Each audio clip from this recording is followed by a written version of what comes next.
Kathy Wright. I'm gonna let Kathy join us.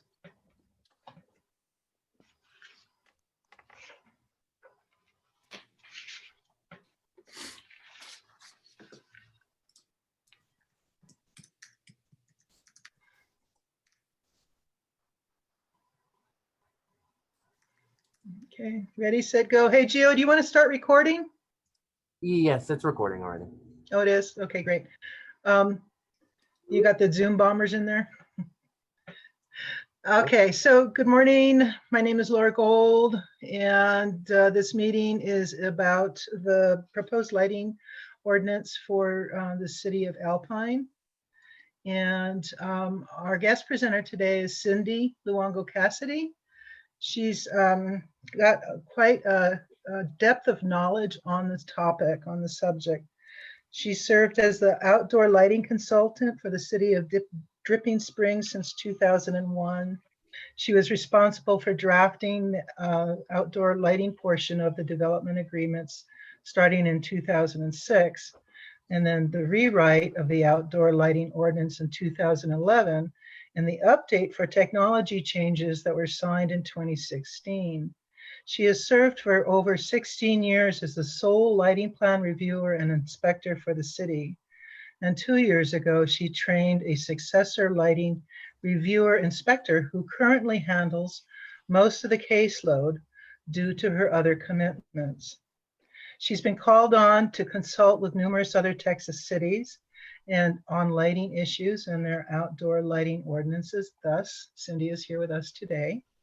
And she was contracted by Texas Parks and Wildlife Department to create and deliver a training program for staff and volunteers to assess and make recommendations to retrofit outdoor lighting in Texas state parks as part of their effort to be recognized as dark sky parks by the International Dark Sky Association. She's been honored for several things. She's earned the Crawford Hunter Lifetime Achievement Award from the IDA and several other awards. She's a popular speaker on outdoor lighting and the effects of artificial light at night on flora and fauna. And she created and hosted the Better Lights for Better Nights Conference in 2014, which is an annual educational meeting and seminar that brings together over 150 state and local officials, policymakers, and advocates for discussions on light control issues. And she created and directed the Texas Night Sky Festival in 2017 and 2019, which attracted over 6,500 people to Dripping Springs for night sky friendly educational events and star parties.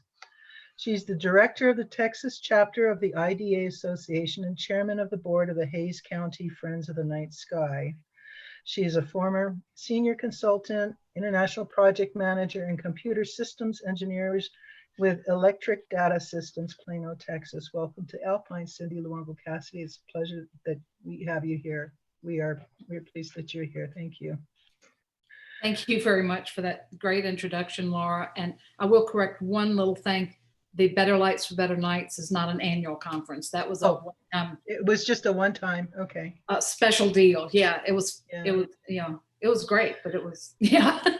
Yeah, and I know that 2020 got your 2020 Texas Night Sky Festivals was canceled due to COVID, and I know that we were going to have you out here for that too. So, yeah, that's true. Too bad.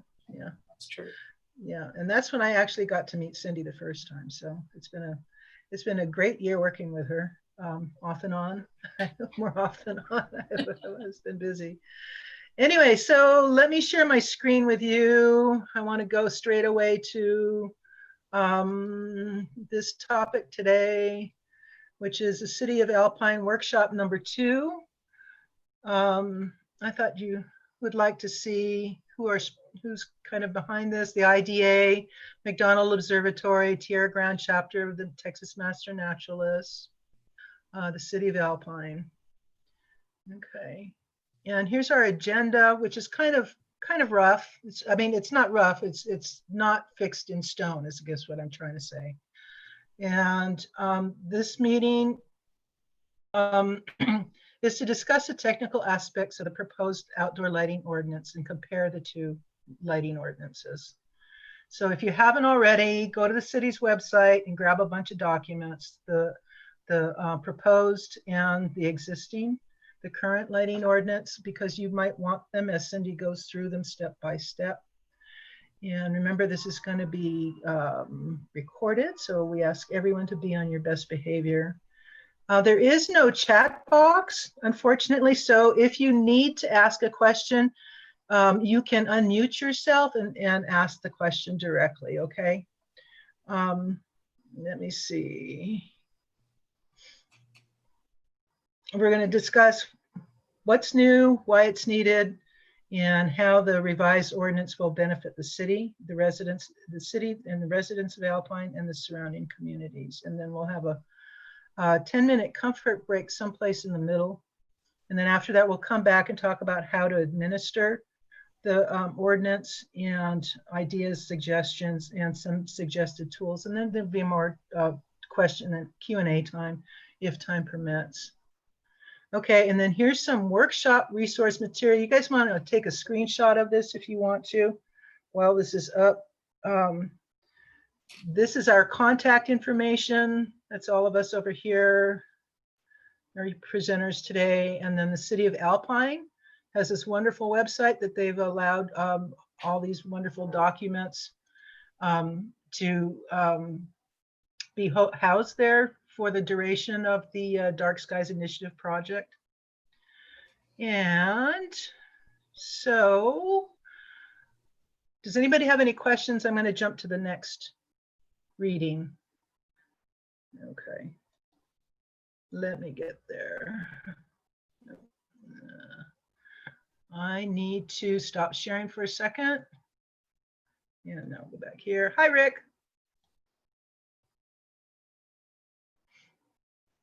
So, sorry, I'm on a little bit late.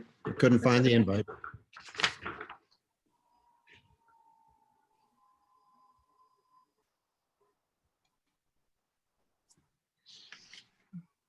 Well, it has vanished. Give me a second. Let me find the file.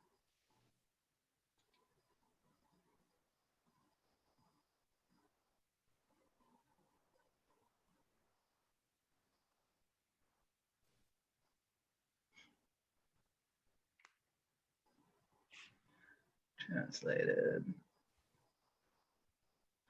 Eric, you know, we made a Spanish version of the executive summary. Do you want that? Yes, please. That would be Okay, good. I will send that over to you. I'm in the wrong file. I'm sorry, hang on. Here's the one I need to pull up. And let me share screen.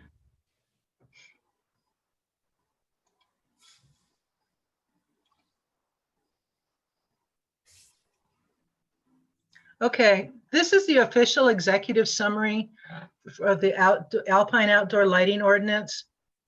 I have a version of it that I wrote to speak, so it doesn't sound like I'm reading a document. Let me share that with you. And we're doing this because we have found that a great number of people haven't read the intro documents and haven't looked at the ordinance. And this is just a good way so people don't have to read, they can just listen. So this is the introduction. Night sky proponents, hobbyists, scientists, philosophers, artists, eco and astrotourism businesses, and many others in Alpine and surrounding Big Bend communities have advocated to protect our exceptionally dark night skies for decades. The Big Bend region is a renowned night sky destination. Big Bend National Park and Big Bend Ranch State Park have both received dark sky certifications from the IDA, International Dark Sky Association. Together, the two parks form the largest contiguous area under dark sky protection in the United States. In 2009, the 3,100-acre Sierra Lorana development south of Alpine was certified as a dark sky friendly development of distinction. Many people and businesses inside and outside of the Alpine community place a high value on the protection of night skies because there are so many benefits. Studies show that light pollution can be detrimental to health and negatively impact plants, animals, and habitat. McDonald Observatory, a world-renowned institution, depends on the excellent quality of dark skies surrounding the observatory. The sense of safety felt by residents and visitors can be improved by properly installing and aiding neighbor-friendly, night sky-friendly lighting for improved nighttime visibility. Light trespass and nuisance created by overly lit properties can be relieved by enhancing protections and remedies for neighbors and residents. But most importantly, protecting and promoting dark skies has the economic benefit of boosting tourism to Big Bend communities. Over 80,000 visitors come to McDonald Observatory annually, and Fort Davis hosts the Texas Star Party, one of the largest annual gatherings of amateur astronomers in the country. A 2016 National Park Service report indicated that Big Bend National Park's 388,290 visitors had an economic impact of $37.9 million to the local economies. 2019 visitor metrics recorded 463,832 visitors, demonstrating a dramatic increase in tourism and a correlating economic impact to the region. Without the protection of night skies, communities could lose the economic benefit astro and economic tourism brings to the city of Alpine. Okay, scoot down to some history and background. Excuse me. The existing outdoor lighting ordinance was adopted on September 7th, 2010. 2 years later, in January of 2012, Texas House Bill 2857 went into effect. House Bill 2857 mandates that municipalities located in counties, any part of which are located within 57 miles of McDonald Observatory, shall versus may, shall regulate by ordinance the installation and use of outdoor lighting. While House Bill 2857 is primarily meant to protect the quality of skies for scientific study at the observatory, all the communities in the surrounding 28,000 square miles also benefit. Since 2010, when the current ordinance went into effect, lighting design and technology have evolved. Light emitting diodes, or LEDs, LED technology allows consumers to move away from lighting with incandescent and mercury vapor lights. Now there is a vast range of design options offering cost efficiency, energy savings, adaptive controls, color and temperature control features, all of which a careful selection must be made. Scientific research and understanding about the impact of light pollution on humans and their environment yields new cautions and new solutions. It is important that the citizens of Alpine ensure that their lighting regulations are periodically updated to reaffirm community values, adapt to changing technology, reflect best practices, and to position Alpine to seek its own dark sky community certification. About the ordinance revisions, Cindy's going to go into detail about this, but let me just say this. The proposed revisions seek to strengthen, enhance, and update the existing ordinance. An effort was made to keep the language as simple as possible and to give flexibility to city residents and administrators where needed. Let me scoot this down for you. An effort was made to keep the language as simple as possible and give flexibility to city administrators where needed.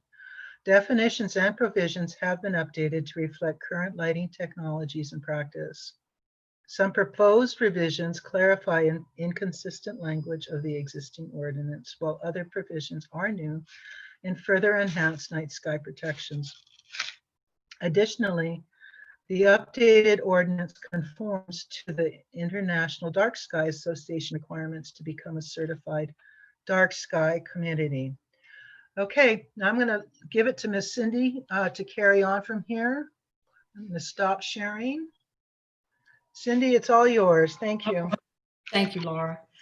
You know, the executive summary that Laura just read calls attention to the exceptional night sky surrounding Alpine and a culture to protect it, not only for the people who live in the area, but to attract tourists to come see it too. I'd like to note that the exact same practices used to protect the night sky benefit the community in other ways. To start with, that shielding and using warmer colored lighting reduces glare. That allows, especially when there's an LED involved, but that allows everybody to see better. When you see better, you can be safer. And safety is one of the key reasons that we put up lighting in the first place. In addition, lighting practices that you support with this ordinance benefit the community by reducing electrical cost. You need to produce less light when that light is directed where you need it, instead of having the light go everywhere. Electrical costs are further reduced by controlling the overall amount of light that's allowed on a property, and only having the lights on when you really need them on. So following these practices, you know, even makes properties look more attractive. Get rid of all that glare and overlighting. Protecting the night sky is a worthy goal in and of itself, but the additional community benefits really make your efforts a win-win for everybody. So now I want to go over the details of the updates of the ordinance. So I'm going to be sharing my screen where I will have, I'm going to, let's see, share the whole screen. And I'm going to start with this document. Let's clean up one thing here. Is that up for everybody? Can you see that? Yes, we can see it. Good, thank you. That's always a good thing to be able to make sure that that it came through. All right, I'm going to walk through the entire ordinance. As the ordinance starts, it talks about what you're going to call it. It's known as the outdoor lighting ordinance, and throughout this little workshop, I'm going to refer to it as the OLO, just to abbreviate it and save a little time there. The purpose of the article, and what I've done here is I've got the new ordinance in that right-hand column, and I've got comments on the left that are talking about the current OLO and how this relates to that, what's changed. So some of the wording here was slightly expanded, which you can see the main expansion in this was number 7, to position the city to apply for designation as an international dark sky community. The scope was minorly modified to clarify the authority of the city as it has come from the state to enact this OLO. Definitions are really a lot more important than we sometimes think. We think, oh, okay, you know, that's just in case somebody doesn't understand it. Cindy, this is Rick. I apologize, but all I see is an Alpine lighting plan submission checklist, and you seem to be using different words and language. So what am I missing? Ah, all right. We're not seeing the document with left and right columns. Okay, thank you. Let me change my share. It's not lying.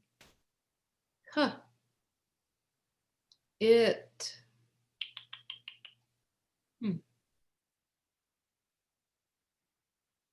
The document we have doesn't have them numbered either. So if you could refer to the first word under standard, that would help.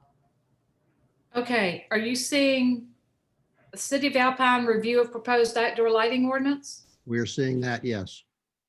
Okay, with the 2 columns. No, there are 2 columns on there, yes. Yes, okay. I apologize. I thought I was grabbing, thank you for stopping me, Bill. I thought I was sharing my whole screen and it just grabbed one document there.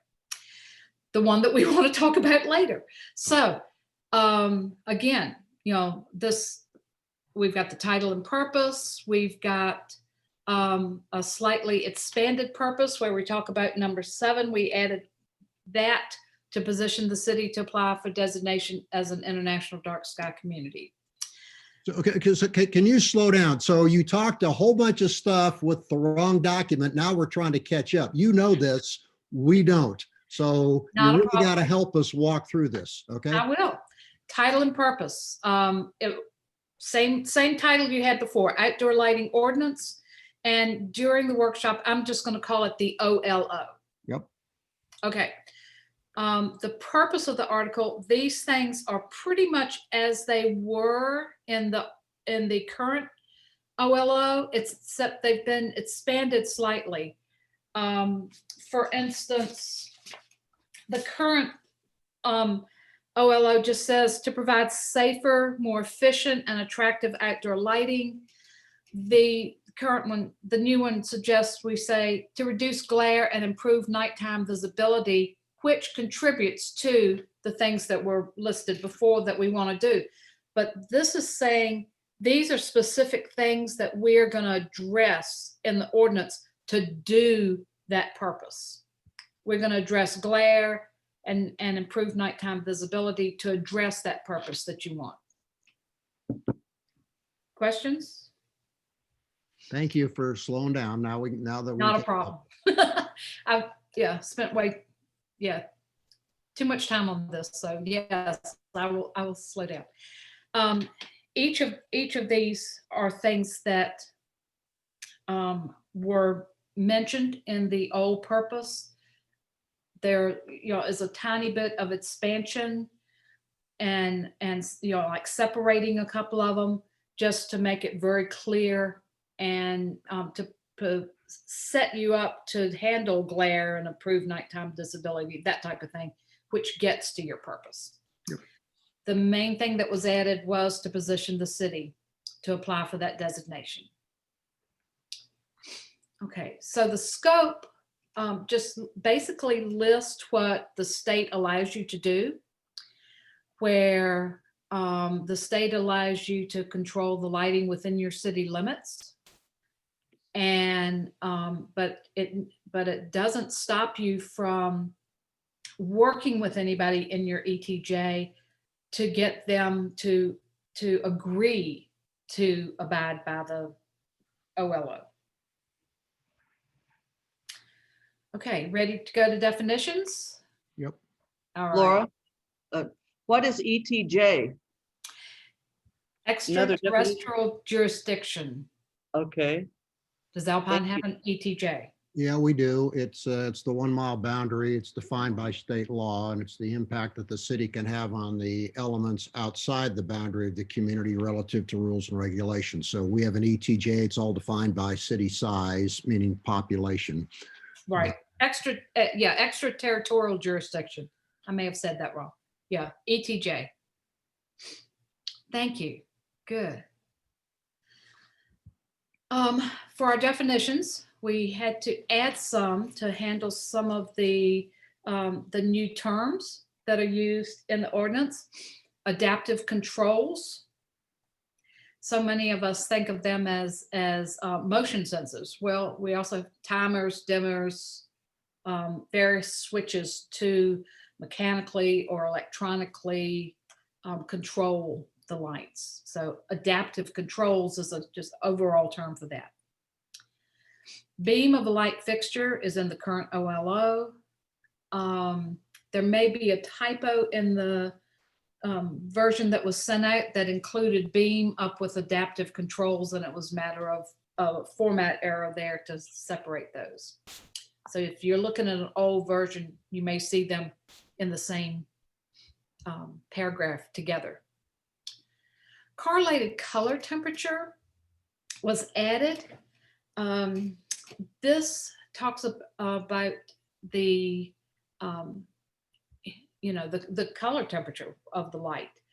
And you would have heard Bill talk about this in his workshop. or your workshop that he led last time, talking about the Kelvin rating. And it's the same type of thing. It's talking about the color temperature, and we look at the Kelvin rating to get our best judge of the color temperature at this point and know how much light in the blue wavelength we have, which makes the lights very white, or how much we don't have, which might make the light amber if there's none there. Like in a good bug light, we all think about a bug light that doesn't have much light in that blue wavelength, so it's a very low Kelvin rating. Correlated color temperature. Most residential type bulbs will have the Kelvin rating on them. You may see in bigger print whether it's warm or daylight or cool light, but at least in the fine print, if not very evident on the package, it'll give you the Kelvin rating. Sometimes on commercial lighting, I'll see more correlated color temperature, although Kelvin rating is usually very obvious even on the commercial lighting. We've added the definition of decorative holiday lighting. Most ordinances do some exclusions of decorative holiday lighting, so having a definition of that was needed. Electronic message display. We're talking about those, signage that is illuminated, that often changes what it says. Something a little bit newer technology has brought to us. Existing light fixtures, that's the definition that was in the current OLO, as was floodlight.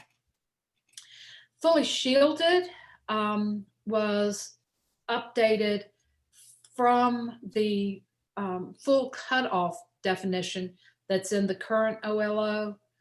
It's as defined here, you can think of it as pretty much the same thing.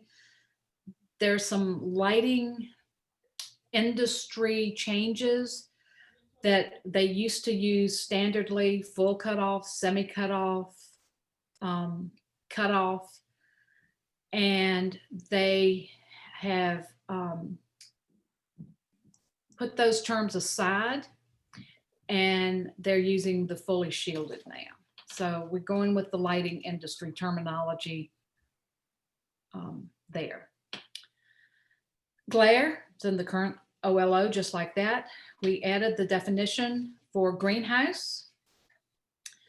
As you know, there are some light pollution issues with some of the greenhouses, and that needed to be addressed. So we have a definition of what a greenhouse it will be referring to.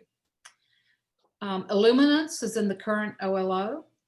Light source is pretty much what was already there as a definition of a lamp or bulb.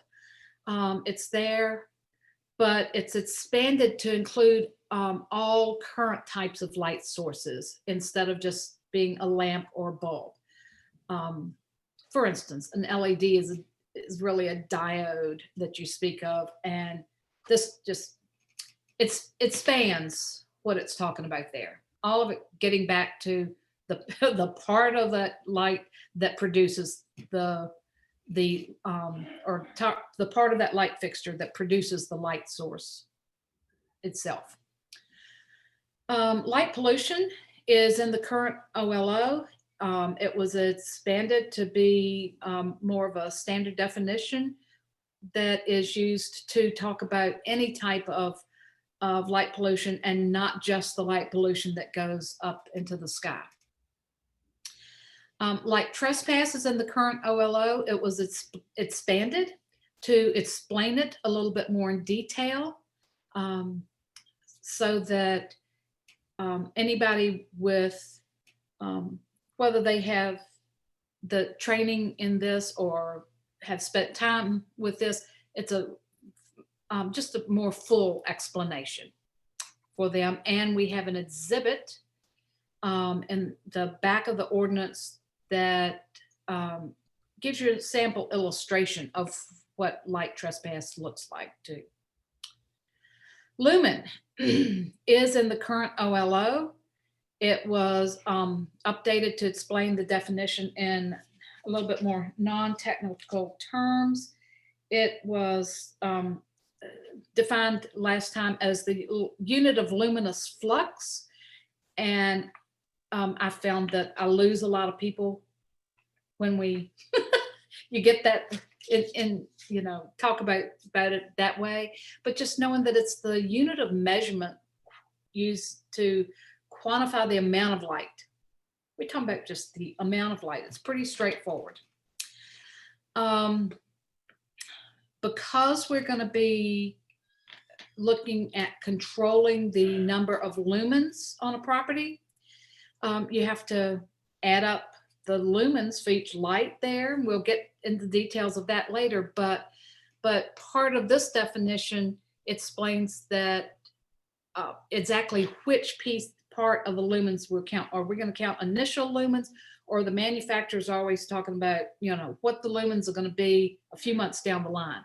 Because often a brand new light fixture is put up, it's very bright to start with, and then within a few months, it to a year, it will drop off. And depending on the type of light that it is, determines how much it'll drop off, and then settle into that for the life of the bulb usually, unless it, you know, gets dirty, and can be a little bit less efficient there. But so I'll put a little note over here to explain what solid state lamps mean. Solid state, basically we're talking about LEDs. They're different types of LEDs. So you talk about them in as a whole, instead of just the specific semiconductor light emitting diodes that most of us call just LEDs. There are some that have different, you know, a little bit different changes to them, you know, like it's polymer source or that type of thing. But just think of it as LEDs right now for that. Questions about that definition before we move on? Yeah, Cindy, this is Rick. It's all interesting. It's all technical. As I think about simplicity as a city council member and trying to make sure we have ordinances that are followable and usable and easy to understand, it seems like a lot more information than is needed for an ordinance in the law of the city. This little note over here is a lot more that's needed. This part, are you meaning the how much you're going to count it? Yep. I mean, you may want to just change this to use for LED lamps. That is something that will be important for your commercial properties. And you could have it in a, say in a separate document, like in your checklist that says, hey, this is how this actually works, that it's not, we go take your initial lumens and take a percentage of them. But Cindy, what you're saying is you're derating whatever's listed on the manufacturing package by either 5%, you know, or 80 or 20%. Why are we not just using what the manufacturer says is, here's the value? Why go through a derating process? You can, if you go through a derating process, it gets, it's more realistic about what light they're going to actually have. I'm after trying to have a compliance requirement. Sure. You know, and if we're saying there's a certain amount of lumens, it's based upon whatever the manufacturer is. Anything after you plug it in is going to be less of a performance, right? Yes, and how much less depends on what type it is. So I don't want someone looking and saying, hey, you know, I'm allowed to put in, I'm going to use a simple term that we all understand. I'm going to use 100 watts, okay, because that's what the manufacturer says it's equivalent to. But because I plugged it in, I'm going to derate it by 20% because it's longer. And now I'm getting out 80 watts. I can add another 20 watts back in.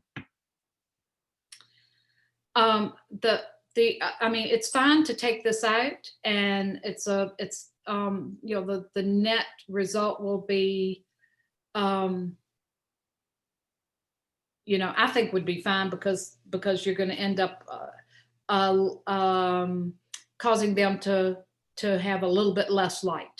Yeah, And I'm personally fine with that. yeah, I just- I'm not after creating engineers because we have engineers. I am one. They will go through, work all the details and look and say, oh, I can beat the ordinance by doing the following. Again, we're trying to help citizens who are trying to run their homes, their businesses, and their lives have something that's easy to follow. I get all the technical background, the A to Z in terms of how all this works, but let's put an ordinance together that is easy to follow. And in my view, your definition of aluminum is far too complex.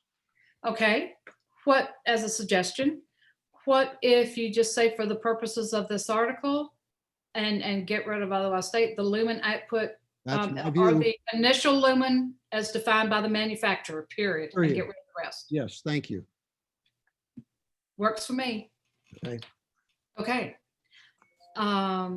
Good. This is obviously not your official document, but I can mark that as we go as, let me put a line through it. How about that?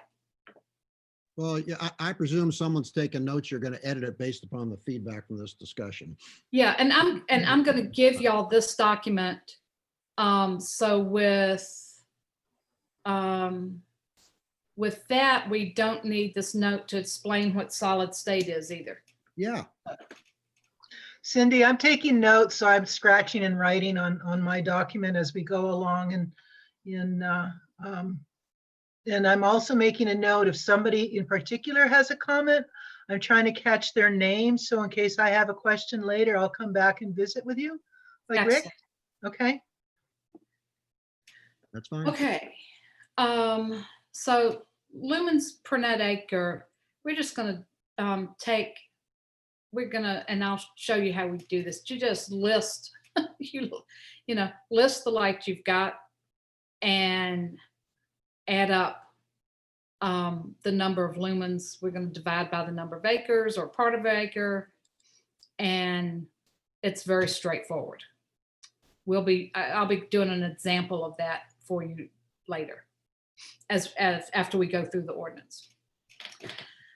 So luminary was expanded slightly from light fixture in your current OLO to include the complete fixture, all the housing and the lens and all of that, not the pole, but the whole thing. Luminance, and this is something that that is added to talk about the amount of light coming off these electronic signs. And it's something that neither the city nor most citizens ever have to worry with. It is something that the creators of the sign will need to know. And if the city ever if the inspector looks at a sign and says, okay, we're getting complaints that that's too bright, then you make the people that built the sign prove that it's got the right amount of light coming off of it, that it didn't exceed the ordinance. So this is not something that many people will ever have to deal with. It's strictly there to handle those electronic messages, digital, internally illuminated signs, and it is required to be an international dark sky community. So outdoor lighting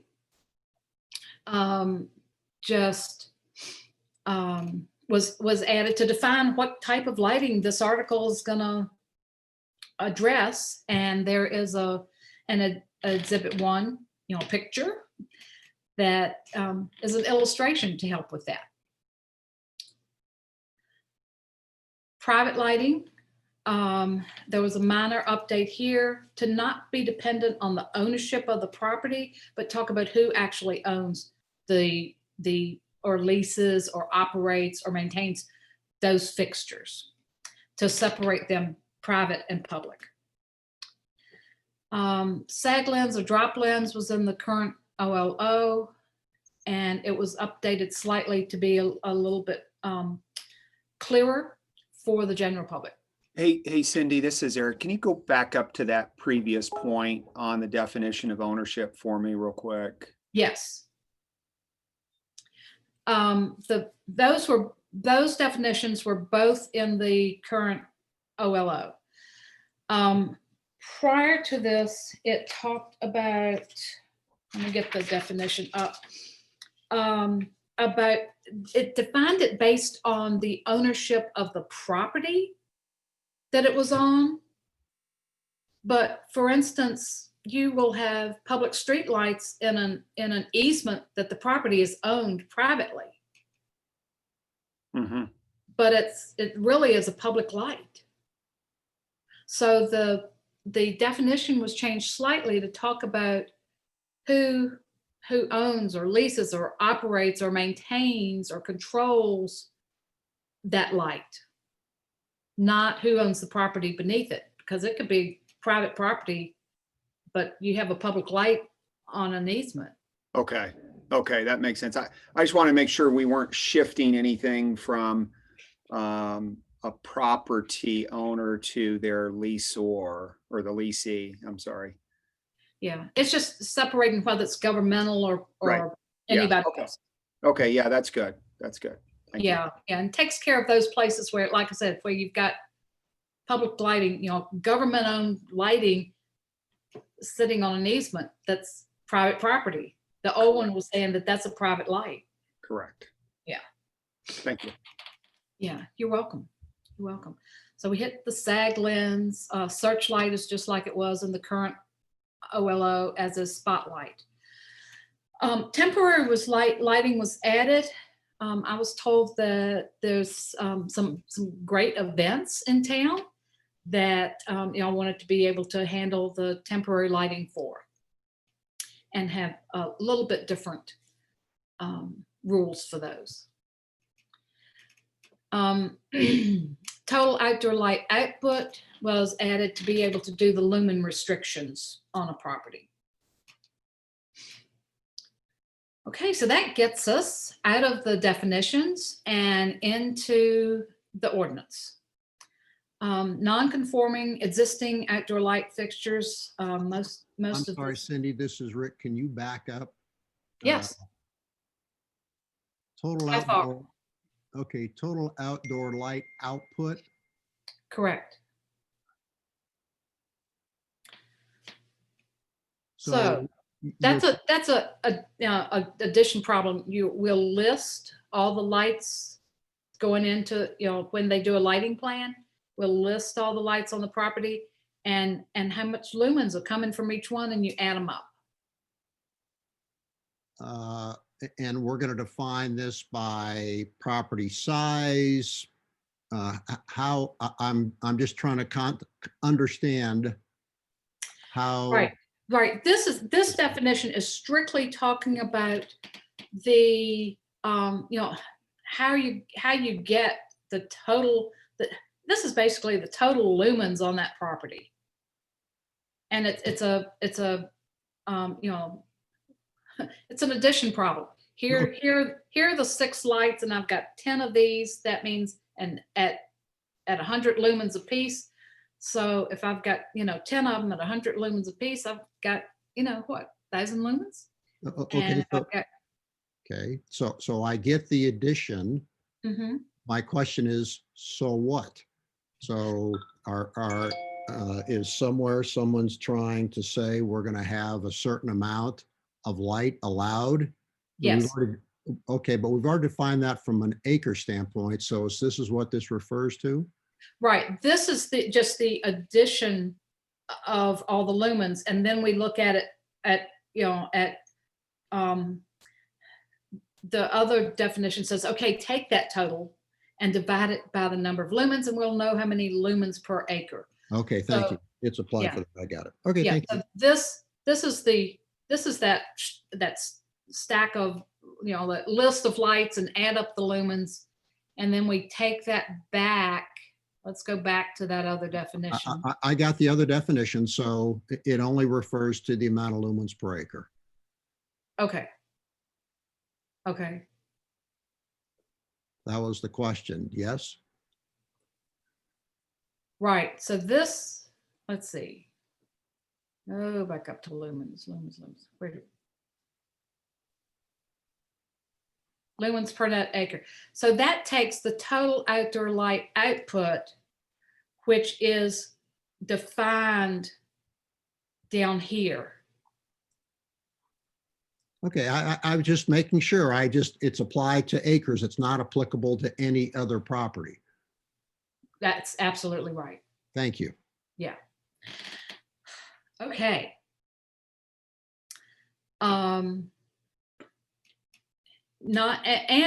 It applies to the acreage that's going to be illuminated. If you've got a 200 acre property and you're going to put a building and illumination on an acre and a half or a half an acre, and you're going to light up, X number of square feet, or part of an acre around it, then that's the area that you deal with, not that 200 acre property. No, I understand. Got it. Okay. I just want, get us clear before we go on. Okay. Non-conforming existing outdoor light fixtures.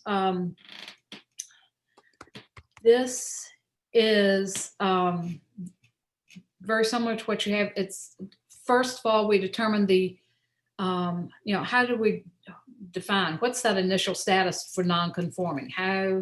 What do we talk about that? It's legally installed before the enactment of the article.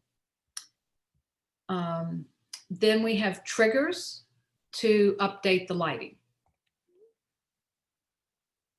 Do we need to go over any of those triggers? And specific permits? Yeah, yeah. So, because these are going to be really important.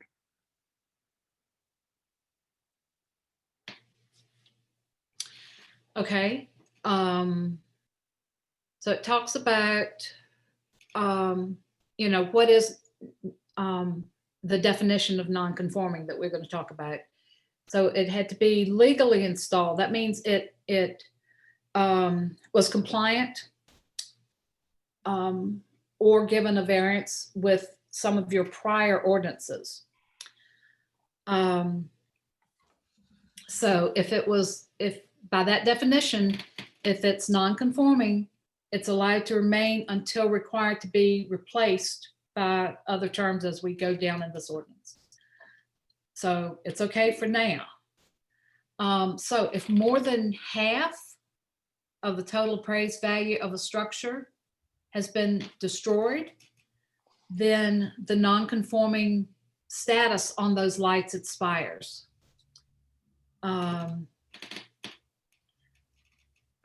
And as this place is restored or rebuilt, then the new lighting should all be conforming. Yeah, I mean, that rarely, I can't even think of when that's happened, but I suppose it could happen. Yeah. Okay, so then we have triggers to update the lighting. So if it's part of an application for rezoning, conditional use permit, subdivision approval, or building permit. So you would know what in your town triggers them to get a building permit for a major addition. Those things would require that the lighting be brought in conformance before final inspection or get that CO. So So let's back up because this is all existing outdoor lighting looking at that is part of an application for rezoning. So I'll just go through a rezoning example that we just went through at the Hampton Inn. Okay.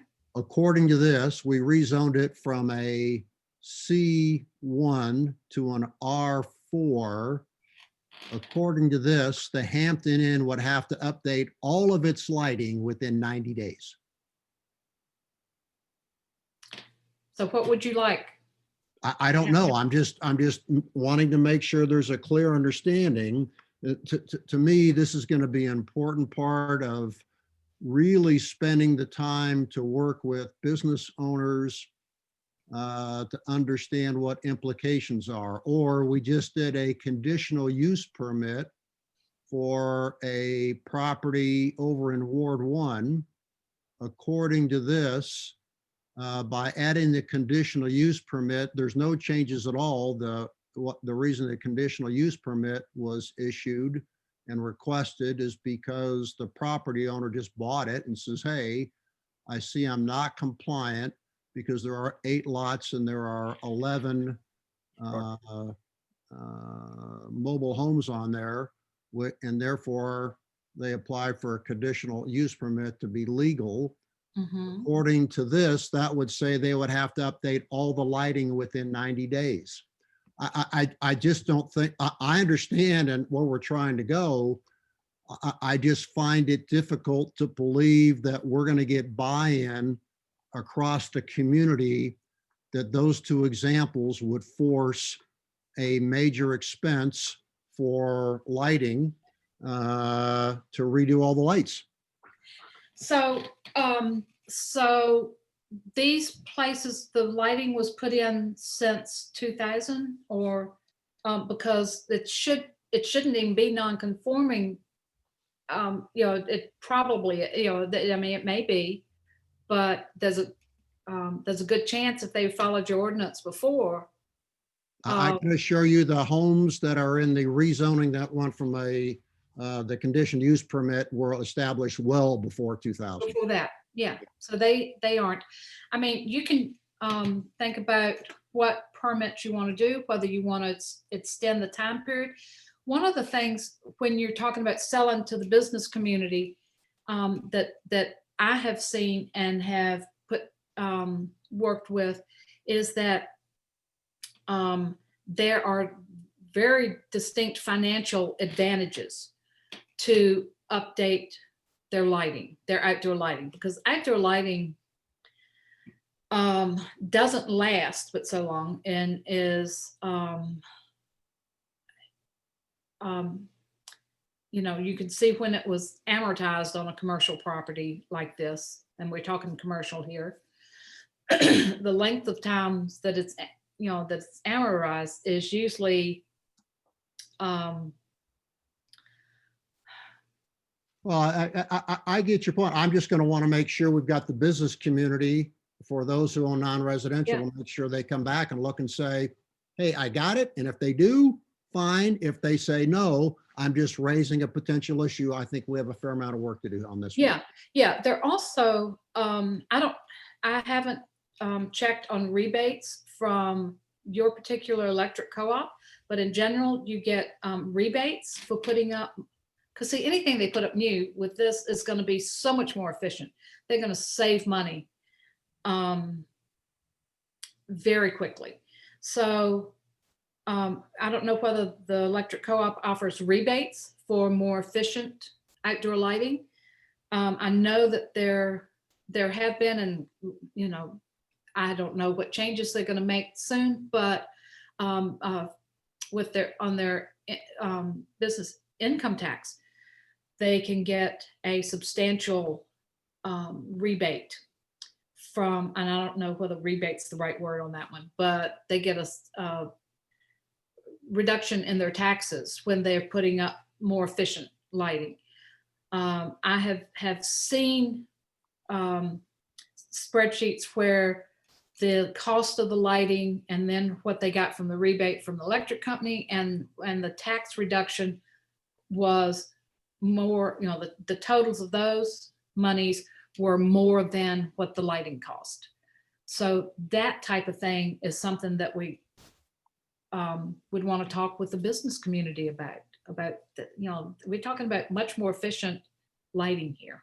No, I understand, Cindy. I think we're going to have to help show them Mhm. how that works.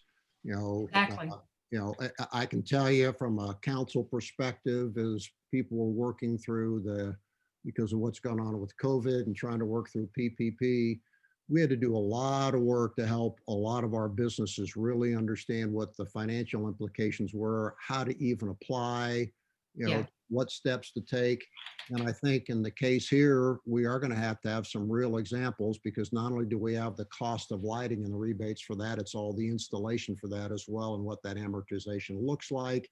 Right. And in an environment where right now business, is down because of what's gone on with COVID, I just want to make sure we're doing our homework to make sure we get this worked in a way that provides the long-term value for them and heads us in the direction of dark skies. And 90 days, in my opinion, and the conditional use permits and or rezoning, these are all things we're really going to have to understand the implications.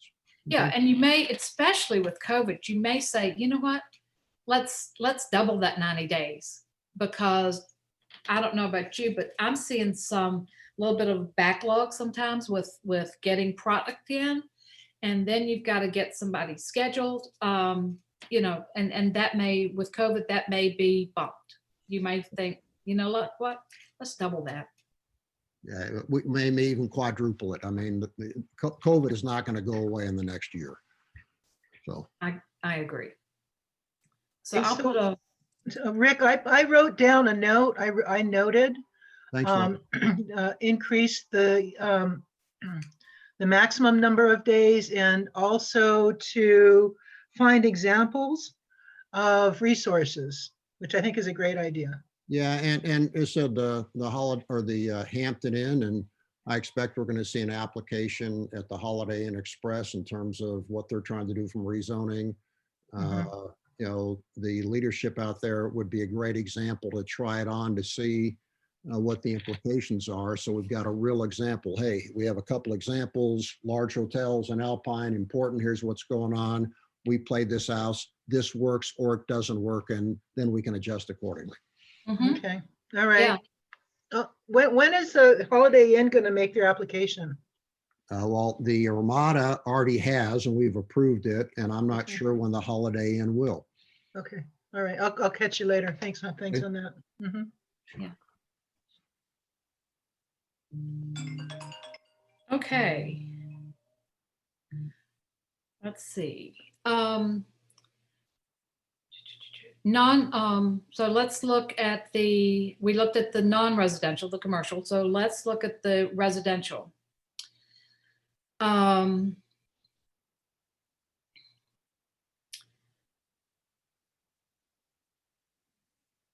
So this is saying that if you get a construction permit, a building permit,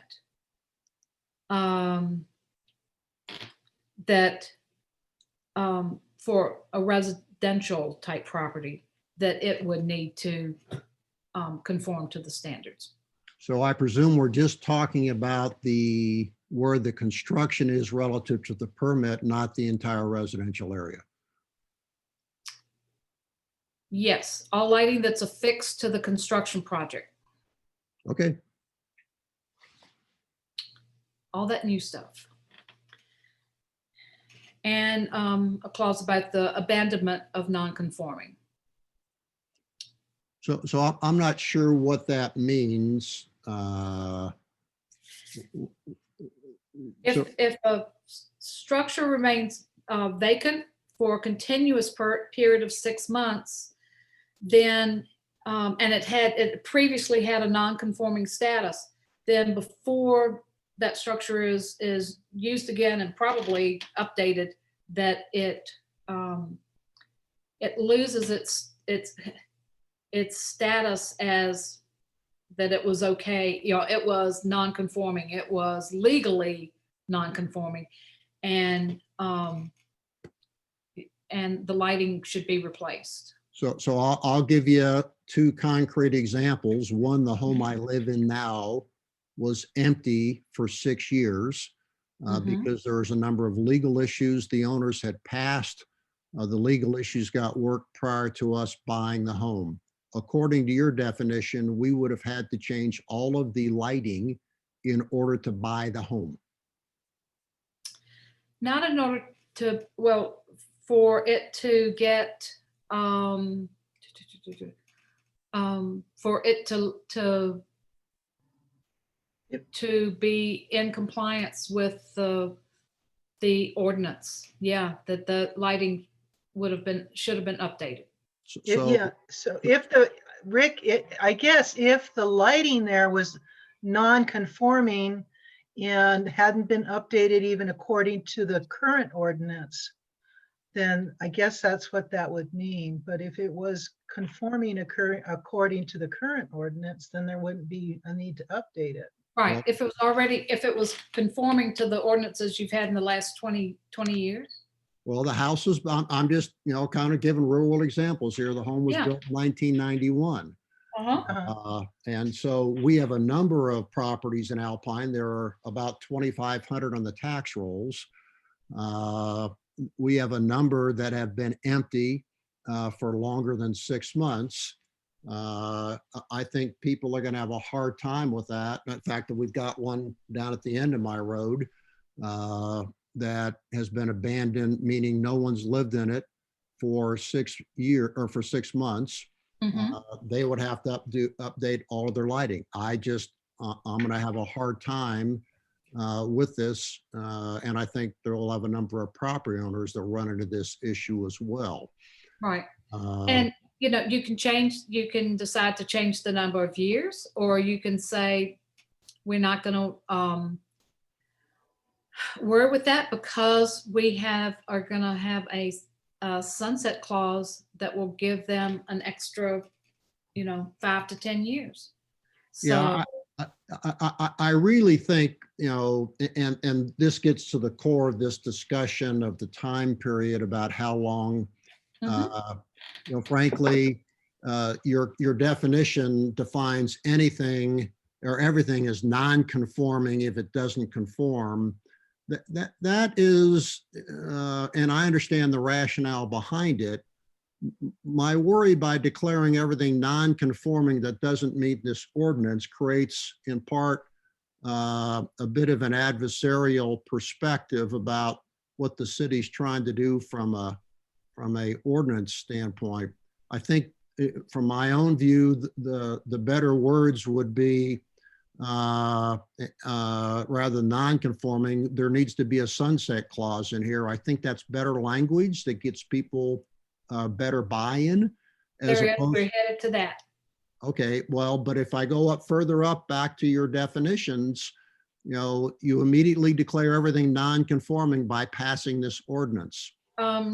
Actually, the non-conforming is for things that were legally installed. In other words, it doesn't conform to the current ordinance, but it conformed with any ordinance that was in place when it was installed. I understand, but again, your language is you're non-conforming. Okay, that's how you start this, as opposed to, hey, things that were installed. It's somewhere. I think you want to talk about sunset and non-conforming. What we're trying to do is motivate people to update their lighting in an efficient way. I may just be too sensitive to it, Eric. I'd appreciate your perspective, but I just worry about putting a negative twist on this that says you're non-conforming out of the box. And I don't think that's what we're trying to do. We're trying to motivate people to go in the right direction. And Sure. So what verbiage would you like to use for existing outdoor light fixtures that do not meet the new ordinance? I don't know. And I don't think it's worthwhile to spend, the time right now, because there's a lot more to go through is my sense, and I'm just trying to. There look at is. time, Yes. So it's So- something that's got to get worked. Yeah, and Maybe let me just Why- a couple comments here as well, because when I look across the spectrum of the city, we have, number one, we have a lot of residents that haven't had people in them for over 6 months. Probably somewhere in the neighborhood of 2 to 5% of our housing. I mean, you walk down any street and you come across vacant homes. And so that trigger, what we're trying to accomplish, I think, from a city perspective, is how do we get people into homes so they can start breathing life to them? But if we make it so onerous, then do we have people step back from that? I think the other piece is, if we looked at our city as a whole, if all of a sudden 75% of our housing was non-conforming, then that puts a very large challenge. I mean, first of all, I think the city would refute this. They would say, no, let's try something different. But also on the administrative side, I would have a very big challenge with as small of staff as I have to administrate to that as well. And I think what I had thought was, our vision was to say, here are new standards that we're working towards. How do we get new construction and rehabilitation construction to move into these standards, right? Because we have staff and administration to be able to administrate to that piece.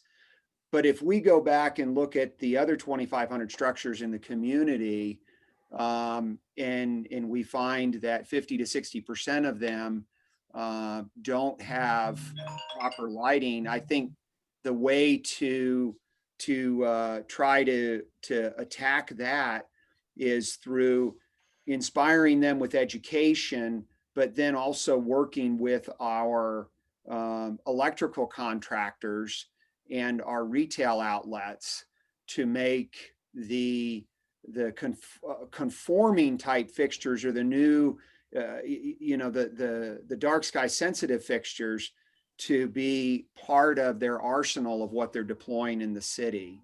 And it's interesting here, Cindy, because as a group on this call, we can talk about and look at these things and say, yeah, this makes sense. But then we have the general population that we have to help get to a level where they're inspired to want to do this too, and not feel like they're being browbeat into doing it. So that's that sensitive walk that we're trying to accomplish here. And I think how we language this up is going to be critical. Right. And I certainly understand that. And to me, there are ways to, go in and say, okay, we're going to do this piece of it. If something is,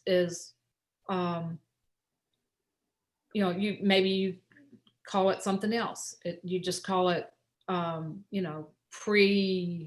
pre-ordinance lighting, whatever you want to call it.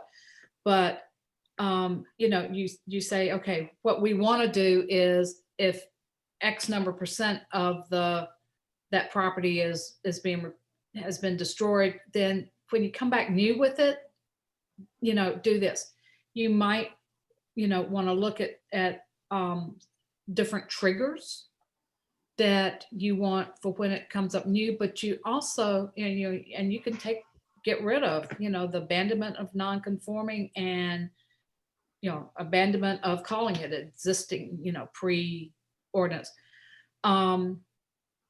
You might want to, let's see, where you don't even say it gets abandoned, but you come down and say, okay, we have a sunset clause that in X number of years from when we adopt this, then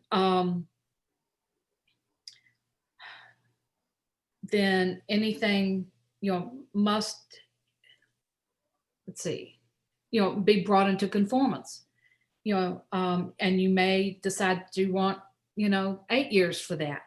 But we should note that you've had an ordinance since what?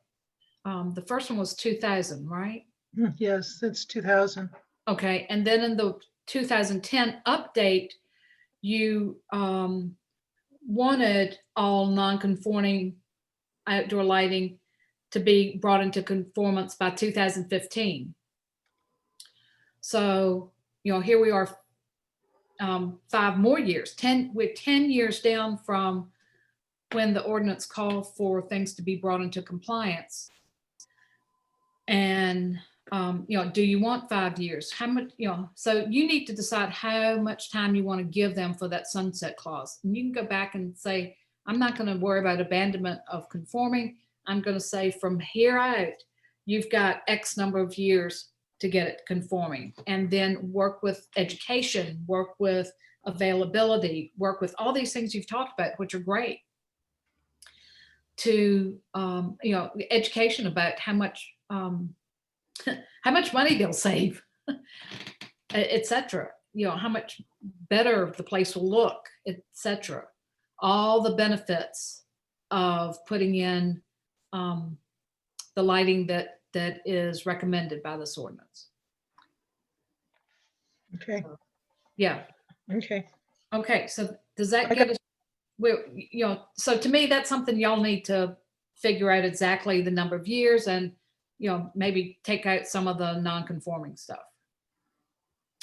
There's also an extension, that whatever your sunset clause is, and IDA recommends this amortization extension, where somebody can come back and say, hey, 3 years ago, I put in lighting that at the time was legal. And instead of having to replace it in 5 years, I want, or 6 or whatever you come up with, I want an addition, I want 10 years from when I put it in. So this is something that, that helps when people have made some lighting changes. Any more thoughts about that? Not for me. Okay. Good. Before we get into the general provisions, we're at almost 11:15. What do y'all need? About a 5-minute stretch break or 10? Y'all tell me how much. 5 or 10, Eric? 5's good. 5's good? 5's good. Let's take a 5-minute break, stretch, get something, whatever you need to do in that time. Okay, All right. okay. Good. Gio, are you gonna stop recording and then start again? Yes, that sounds like a plan. Okay, 5 minutes. Okay. Welcome back from the little break. And we're going to start into the general provisions now. The first section under general provisions is on shielding.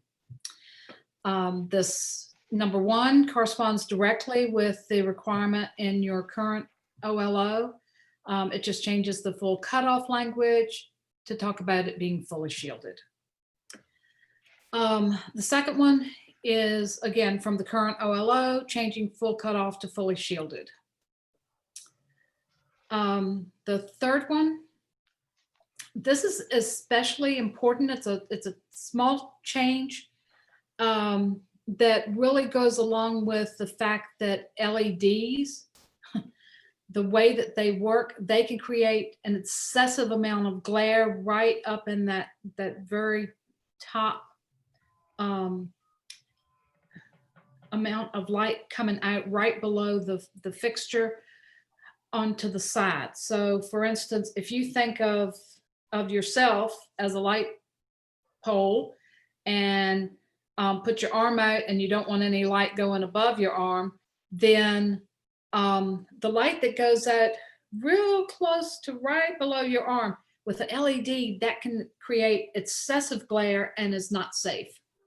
So occasionally, if a light is mounted very high, or if it's up on a hill, it may need a little extra shielding around it.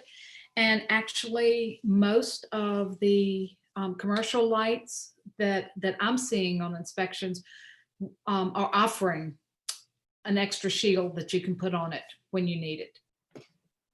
So that's what that is. Number 4 is new. It is to deal with the light coming from greenhouses. The percentage is directly created based on the products that are available out there. And because the products don't get all of that light, but they generally say that they get 97 to 98% of the light. And this gives one extra percentage in case some other products come on the line that aren't quite as good, but get most of that light. I will note that in reading through the growers magazines and studies, that the growers experience a lot more efficiency within the greenhouse when they use these shades or covers that keep the light in, which means they don't have to put out as much light. So it's a pretty big savings for them. Number 5 here under shielding fulfills an IDA requirement. It talks about what lights can be left unshielded. So a small light can be left unshielded. Light trespass. That's one of the things that you had said was one of the purposes of this ordinance and the old one. So this was updated slightly from the current OLO. It talks about the fact that governmental owned street lights, can create some light trespass. And the reason for that goes back again to those lights being on the easement. So it's already on somebody else's property. So just having it there could, under some of the old definitions, be considered light trespass. And this says, that we accept the fact that some of those street lights on easements are going to be creating some light trespass. The second one addresses light trespass in a very straightforward manner. And I have had, people all over who have not been into lighting. Even, some of the local law enforcement said, oh, okay, I understand that. If I can't see that big bright light shining, the source of the light, if I can't see that, it's okay. If I can see that from another property, then yeah, that light is trespassing over here. If it hits my eyeballs, it's hitting the property too. So Cindy, Yes. Have you spent any time looking at the implications of this language for the airport? Because there is light trespass, and we actually encourage light trespass on other property, particularly when you're bringing airplanes in to hangars at night. If you look at exceptions, the light that you need and is required around the airport is accepted from that. Now, where does it say that? I don't want to get you dizzy flipping down to exceptions. Are you Under towers?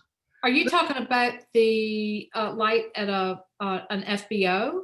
No, I'm talking about the light at the FBO, that's governmental owned, but I'm talking about the private hangars that we have at the airport, some 50 of them, and they all have exterior lighting that by design is trespassing onto other properties, so you create a safe environment. it's interesting that, I mean, why does it have to trespass on other property to create a safe environment? I don't understand those two together. So if you have spinning props at 2,000 rotations per minute, Yeah. and I'm a you've got pilot. an airplane coming in and parking, Right. you are going to, by nature, the parking is not necessarily on the hangar area. It's in proximity. And so you want the light to go beyond. So you create a safe environment when you're shutting airplanes down. So you Absolutely. end up with people walking in or vehicles, and Absolutely. that needs to be covered. Absolutely. But is that a different property? That's the same property, right? No, it is a different property. That's why I asked if you've really spent the time to understand the airport. Happy to help you go through that. The city owns property. All the hangar owners lease the property, and therefore they're going to be responsible for fulfilling the light trespass requirements. And this, according to what's written here, they would violate the lighting ordinance. And we just want to make sure that we cover that for the airport. Is that I mean, you can put an exception for the airport, but that's governmental owned lighting on the FBO. No, it is not. It is private lighting at the airport. Okay, I'm sorry. I thought you said the FBO was government owned and then it spread the light on to the. I'm talking about the 50 hangars that are owned by private owners. Mhm. Okay. They cannot comply with this ordinance as written by your definition of light trespass. And we don't want them to comply. We want the light trespass to make sure we have a safe environment. So I'm happy to work with you and Laura, work through that language. I'm just raising a point. Sure, There sure. needs to be exceptions to this. And yeah, you're probably going to want a absolutely. separate segment And on and airport. it's an exception there for the airport where it's going on it's going on a different property, but those people want the light on it. It's not going on a property way off airport then, is what you're saying. That is correct. As long as, yeah, certainly. So, Yeah, we can do that. We can clarify that. Thanks for pointing that out, Rick. I wondered how that worked out there. okay, sure.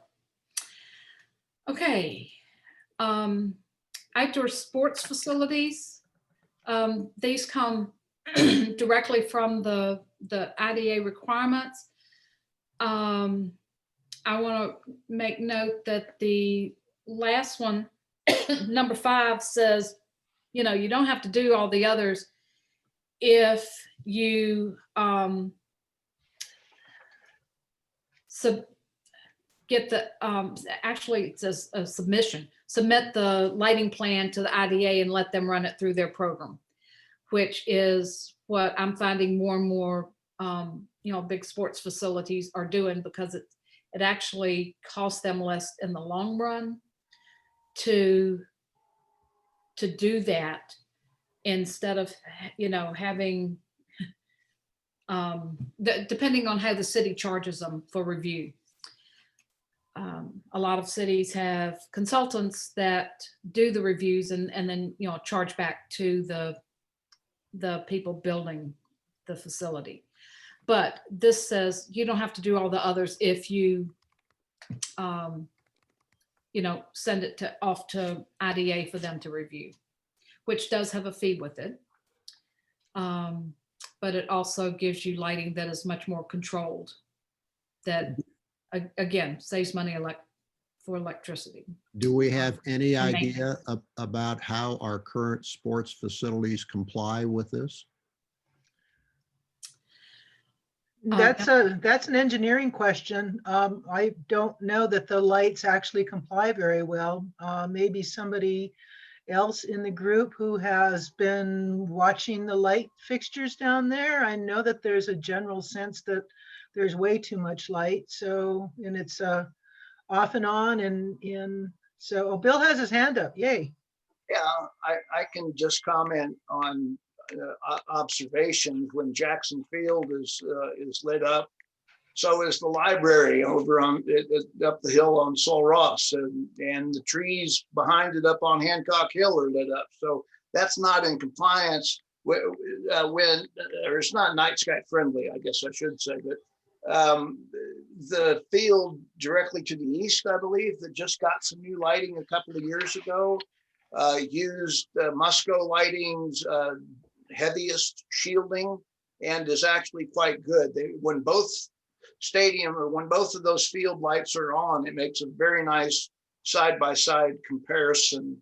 Not so good lighting at Jackson Field and really good lighting at the adjacent field.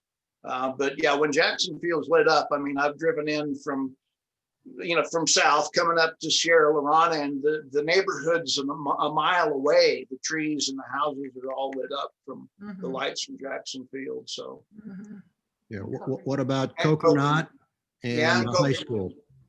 and the high school, and of course, I guess there's going to be new lighting at the high school. Is that correct, or will they keep the same lighting at the stadium? I'm talking about the high school football field. Yeah, Well, I know you're building a new high school, though, right? Yeah, but it has nothing to do with the football field. Okay, the all football right. So field's there on won't the, be any changes. Yeah. yeah, the won't be football any field's changes. on the west end of the community, and certainly right now they've been practicing in the evening, and the lights are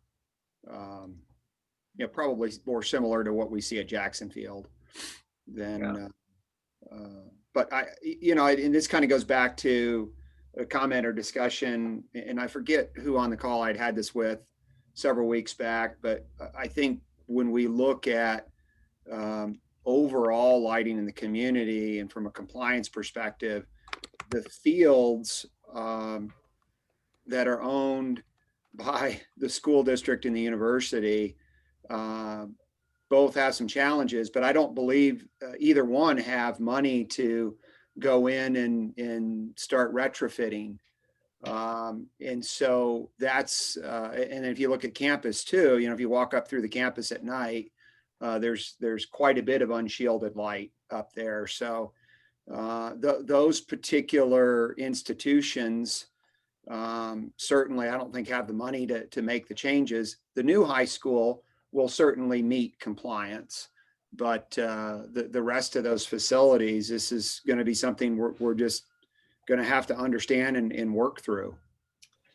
And this is talking about anything that goes up new, and then you certainly have the ability to have an extension of the sunset for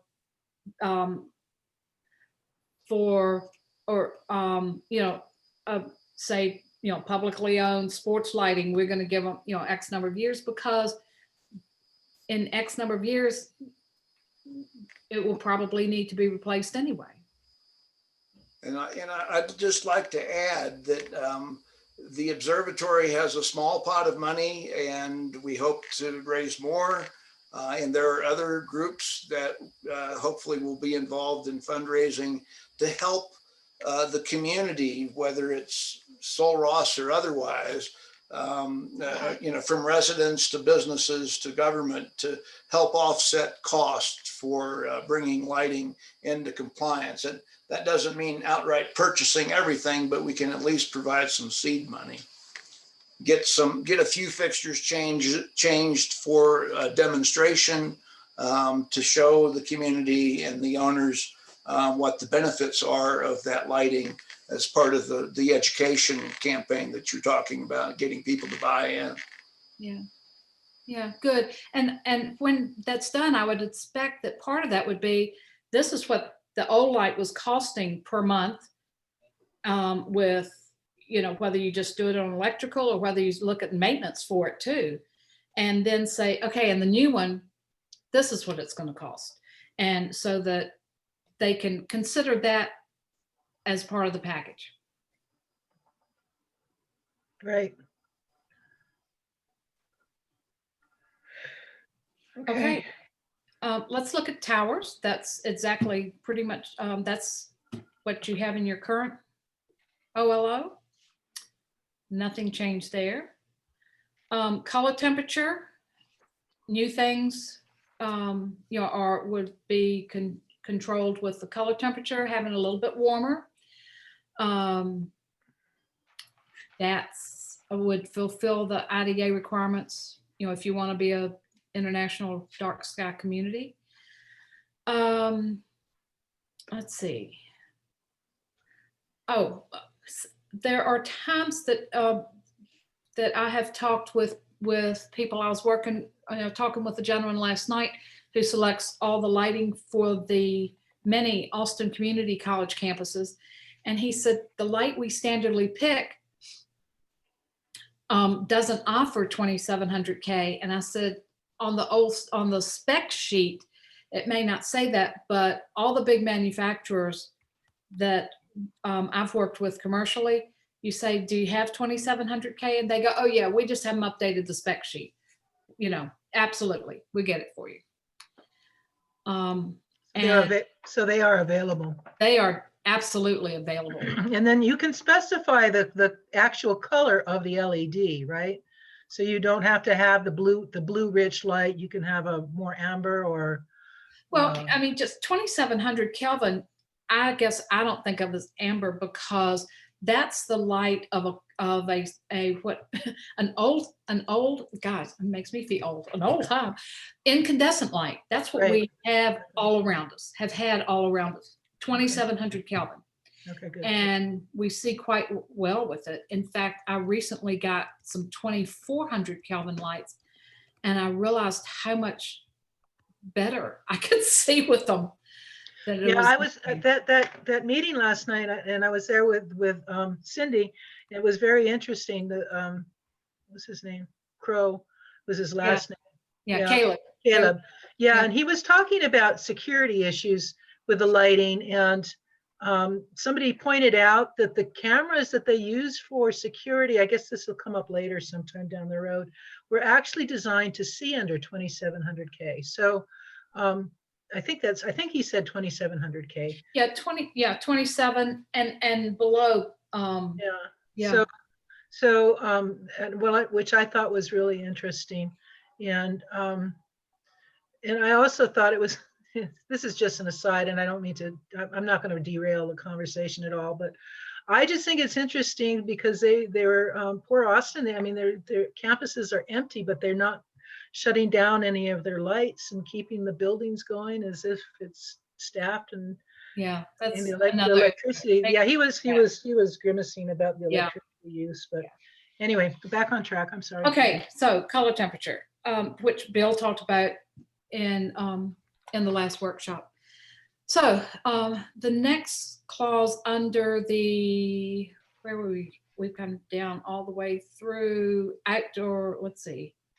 We're talking service stations next. Yes, but we're talking still under general provisions. So we're down to F, which is the service station canopies. And it just controls the glare, but it has, allows for exactly the light that is required at a service station where you've got, such a highly flammable liquid. And that works fine. General curfews, you had quite a number of curfews, and these were tweaked slightly just to fulfill the IDA requirements. So they're very, very similar to what you had before. There's some additional that mostly applies, that all of this applies in non-residential zones. So as people are putting in new lighting, then they can use controls to turn the lights down when they're not open, instead of having them as as Laura was just talking about, the parking lots that are perfectly empty and buildings empty and they have the lighting still on, turns it down for that. Publicly owned lighting not controlled is expected to be extinguished by 11. And if you say, wow, we usually want to keep it until 11:30, then do that, or within an hour of the end of occupancy. Let's see. And this one is just, a part of the education that your ordinance can be part of. It's encouraged. All outdoor lighting is encouraged to be turned off when no one's present to use the light. Nobody's there. It's not going to do any good. If a security camera is there, then you can say that. I mean, this is just an encouragement. Lumen caps. So this gets into how many lumens per acre you would allow. This number originally came from Flagstaff. It's been used all over Texas at this point for the last 10 years or so. The 100,000 in the heavily commercial areas and 25,000 in residential properties. I was telling Bill, and I will note that Flagstaff has now reduced residential lumens after having it for 20-some years to 10,000 lumens on a residential property. So those, have been used a lot and are very well used. The only time that I have run into issues with this is when a big commercial property was put in the middle of strictly a residential area that was actually out in unincorporated areas that were part of an ETJ, but the commercial property agreed to follow it. And even that 100,000 lumens out in an area with very little ambient light was going to be tremendous. I mean, it was just too much contrast. And that property actually agreed to go with about half of the number of lumens. Just, in looking at other properties, we took them and they saw other properties and how much light they had when they had less. But in a city, that works quite well. Adaptive controls. That again is an IDA requirement that anything new that is publicly owned needs to have adaptive controls so that it controls when it's turned on and off. The flagpole lighting has been used in quite a number of cities, and it provides for all the light you need to fulfill the federal requirements about lighting, say, the United States flag, and recommends that it comes, from above rather than below, and then says if it's a shorter pole, 20 feet or below, then this is how much light, how many lumens you get per linear foot of that pole. Just pretty straightforward, straight up. So I've raised the question before, Cindy, because I have 3 flagpoles at my property. Mm-hmm. I had raised the question before, why are we limiting the number of flagpoles? I know many places that have more than 2 flagpoles on their property. Then you change it to however many you want. Okay, well, I tried to do that before, and so I'm just a little bit concerned about, I've made inputs before, it hasn't changed, so that says I've got to be tracking all the changes going through on this, which is not what I'd hoped I would have to do. Okay? Well, I made a note of it, Rick, if that helps. We're Well, not done. We aren't done with this.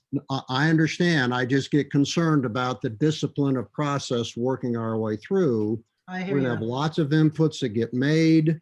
And I just want to make sure they're all getting appropriately documented and worked into the system, because I brought this one up before. Okay. Well, this is being recorded, which is awesome. And Well, then, that's great. And I have written it in, and it's on the agenda. We have talked about it before. I actually brought it up with Cindy earlier and mentioned this, and she said the same thing then. Well, we'll just rewrite it and put Just in change it. whatever I mean, number. Yeah, change it to what the community wants. yeah. I know other communities have controlled this because of people, like when they would have signage restrictions. but they didn't have any restrictions on flags, and people would put up just huge numbers of flags as their advertising, as their signage. So your community just should look at this. And I So, put but where you let's made hit a this suggestion point. for 3. I don't care if they put up 100. If they comply with the flagpole requirements, why do we care what the number is? Oh, I see what you're saying. Yeah, well, if they're illuminated from the top, you can put up any, I wouldn't see why you couldn't put up as many as you want. To my point. So, like I said, to me, that's something you guys, Okay, but Cindy, we're working our way through this, trying to come up with an ordinance that works for Alpine. Mhm. yes. And we're doing it, Rick. That your input is what's driving this part of the change. Okay, So- well, I appreciate that. I just, we're going through it. Well, you can do whatever you want. I mean, ultimately, what we're trying to do is get an ordinance that works for the community and fulfills the dark skies requirements. So Right. we So, have a number of things Yeah. to go work through. yeah, so an unlimited number of flagpoles, if they're all sending light up in the air, could, I understand that. It's if flagpoles are illuminated at night, lighting up to total, as properly under the following conditions, period. Right, So- okay. Yeah, got it. I got it X'd out. I got it edited here. Flags are illuminated at night. Flagpoles with the height, and there's the height, so you can illuminate them from the ground. I just scratched out that whole line that has Thank you. the number of poles, okay? Thank you. Okay, so I scratched that out, and then it talks about the height of the flagpoles, which I think is important. Yes. And then illuminating from the bottom or from the top. Okay, so we can tweak this. there you and go. Get that cleaned up. Okay. Then prohibitions, these are almost all from your current OLO.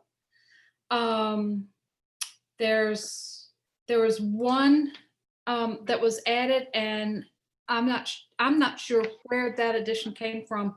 It may have been a special request that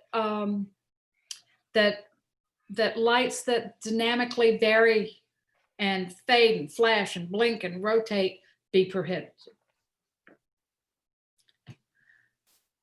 Okay.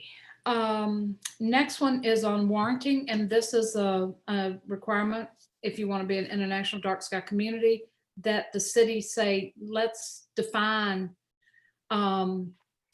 where we will put, under what conditions warrant us to put up lighting. Then we get into the plan submission and compliance review. And when we finish going through this, which we're very close to finishing, I'll go look at how this actually works. So a lot of this is very similar to your old one, where it goes through and lists the things that have to be turned in for a lighting plan, and this matches what's in the ordinance. That these are things we've got to check. So these are things you put on your lighting plan to see if it complies with the ordinance. It also leaves flexibility for city staff. Says any other evidence that it'll comply, and this is exactly like it's in your current OLO about your lighting plan. Then we go into exemptions and temporary permitting, amendments, enforcement, civil remedies, public nuisance. These exemptions, for instance, current OLO, you've got decorative lighting that is exempt. This next one was added for some kind of what I call popular new lighting options. There are a lot of string lights, festoon, bistro lighting, to keep them from getting way out of hand. Underwater lighting of a swimming pool, it's not practical to try to shield it, so it's exempt. We've got 4, 5, and 7 are exactly like they are in your current OLO. 6, I added, because there are some things that are required by federal or state laws or regulations, like lighting around ATMs and service stations, those things. So we can get that covered. Number 8 is in your current LO plus a slight addition to require that they be, this lighting for repairs, that it be positioned so that it's not blinding drivers trying to get past it. You don't want to cause an accident with these lights. Same thing for your other temporary lighting at construction projects. They can turn them, face the construction project or, whatever, so that's not blinding people driving by. Number 10 is in your current OLO. 11, this temporary lighting was put in specifically to handle one of your festivals, some events there in town, to cover that. And then if somebody, decided, hey, we want to keep and convert those lights to permanent, then, if they're going to stay up, they ought to go through your review. C is from your current outdoor lighting ordinance. It just says that you're going to amend it from time to time. And enforcement, part of that came from your current OLO. And number 2 just authorizes your city staff to put together some educational documents, and that don't really constitute regulations, but it's education for your community. And then 3, I believe was added. Just saying it's a violation if you it's unlawful to violate provisions of this article. 4 was in your current OLO, as is, as are the civil remedies, and the public nuisance, excuse me, was added. It's one I've used in a lot of other ordinances. And then sign illumination were straight from the requirements to be a international dark sky community. And then we go into exhibits. So are we ready to look at how to do a lighting plan? Cindy, I want to take a pulse on everybody. It's 5 minutes to 12. Rick, can you stick around for a while? Unfortunately, I can't. I have back-to-back meetings all day. I allocated 2 hours, so we're going to have to redo this at another time because we're out of the time. Yeah, Okay, we're gonna. can I give a real high level thing of the how to do a lighting plan? And then you can look at it and then we can talk in detail another time. Okay, well, I've got at top of the hour, I will drop off because I have another crew standing by. I understand. All right, let me get some different documents up here to share. And let's see. Okay, this next one is a checklist that your city staff can use. And it has a checklist of things that they would give somebody who's going to have to put together a lighting plan, where they can have, say, oh, I've got to have I've got to show what this light fixture is light, which is called the spec sheet. I've got to make sure I write the Kelvin rating, things that the city will need to determine if it matches the ordinance. And then it has, again, the same figures and illustrations that you have in the ordinance, just to give people a copy of that. The other thing, let's look at, gosh, why is this? Okay, so once somebody puts together their lighting plan, and this was hand drawn, so you can see it, you know, even if you don't have a fancy lighting designer, it's pretty straightforward to just mark, you know, around your property, around that light, you know, the facility, the building, where you're going to put your lights. And then what it's talking about with the spec sheets, it just refers to how each one of these is labeled, and it's actually the manufacturer's sheet. And somebody would mark, okay, I'm going to get this, you know, here are my selections. This is how I'm going to pick it out. Let's look at one. Oh, let's see, a little bit further down where we say, hey, I'm going to pick the 2700 Kelvin for this one, for both of those. I'm picking the 2700 Kelvin for those, even though this one I'm getting, you know, the A1, I'm getting a higher wattage, but it's 2700 Kelvin. So you're showing what you're getting there. The other piece that they put together is to, you know, list each of those lights, have the, you know, here's a description of what the light is. Here's the label that's on my little picture. This is how I'm going to mount it, the number of lights, and the initial lumens. For yours, we take out this factor. That's the one, the percentage you didn't want to deal with. And you'll get your total lumens. Literally, this is a sum. Then we look at how many square feet of the site is to be illuminated, subtract the building footprint, get that.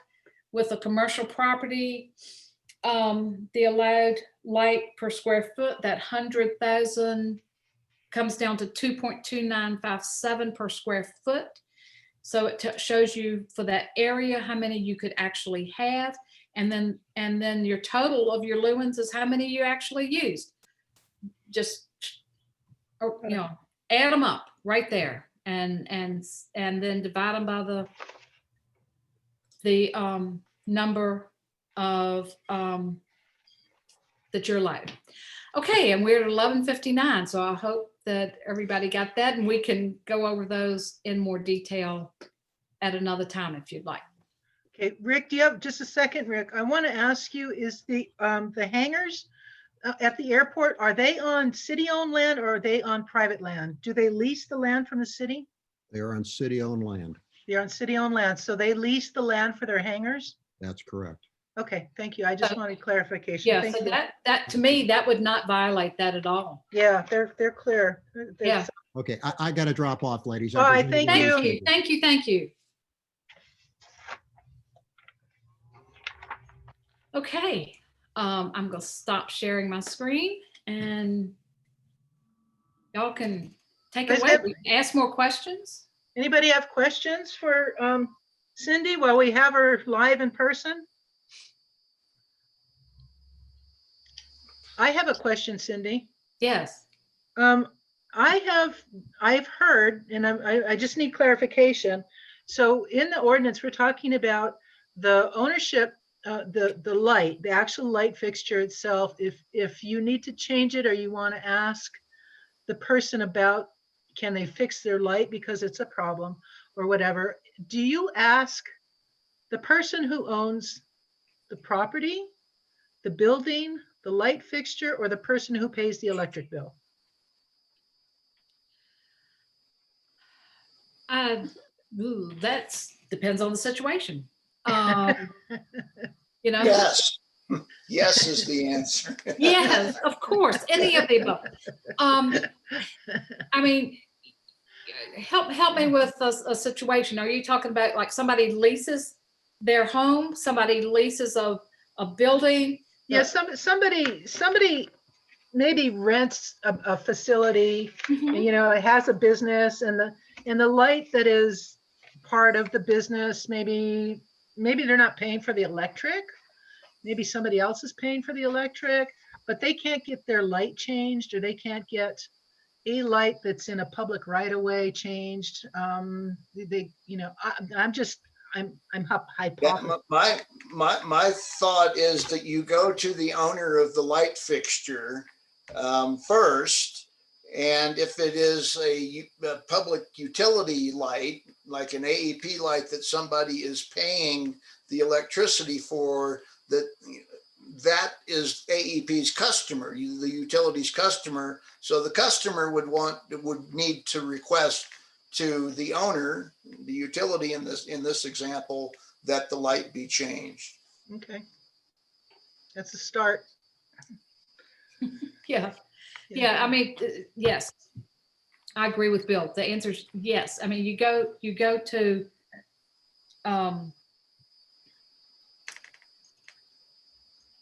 yeah, you look at the situation and say, who can help with this? Yeah, okay. We have somebody named Laura Newsom and Greg McKay here, and I don't know who you folks are. Do you want to introduce yourselves before we get off? That's JD. No, I know. No? Is that JD under Laura Newsom? How about Greg McKay? I'm taking that. I'll have to see if you can hear me. Can you hear me? I can hear you, Greg. Okay. I'm a property owner in Sierra Lorana, so I'll be building, probably in the next 2 years. So I just wanted to listen in and see what was going on. Okay. And cheer it on, right? Absolutely. We can see McDonald Observatory from our property on a nice clear day. Nice. Very fortunate. Great. This is Laura Newsom here. Can you hear me? Yes, I can hear you, Laura. Yeah, I'm JD's wife. I'm just listening in as just curious about where you guys are with the ordinance, and again, as a property owner and interior designer, just curious to learn more about it. Great. Thanks for hopping in. Say hi to JD for us. Will do. Anybody else? Hi, John. How are you? Hey y'all, I'm doing well. Just trying to make sure our downtown businesses and all of the community is involved through the downtown association. Good. It's good to have you here. Thank y'all. The more input, the better, from my perspective. Mhm. And let's see, should someone stop the recording? Gio, am I in charge? Maybe I'm in charge. Okay.